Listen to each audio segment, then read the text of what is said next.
Stress হলে acne, কাজের চাপ বেশি হলে একনি, ঘুম না হলে একনি, পিরিয়ড হলেও একনি, ইভেন কালকে বিয়ের প্রোগ্রাম, আজকেই একনি এসে হাজির।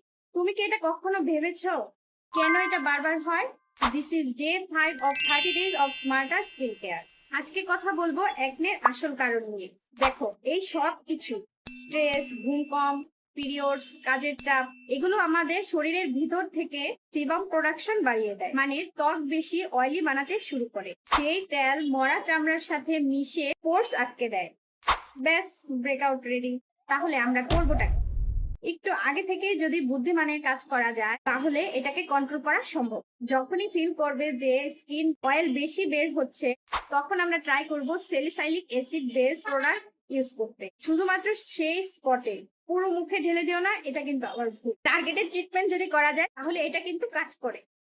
কিভাবে ইউজ করব সেটা স্টেপ বাই স্টেপ বলে দিয়েছি ক্যাপশনে। আর তুমি কোন ট্রিগারে সব থেকে বেশি ব্রেকার্স পাও কমেন্টে জানাও। আমাকে কমেন্ট করে জানাতে পারো, আমি এটার জন্য কিউরিয়াস। আর আমার এই ভিডিও সিরিজ ভালো লেগে থাকলে please follow my page, also like and share the video. See you tomorrow with day 6।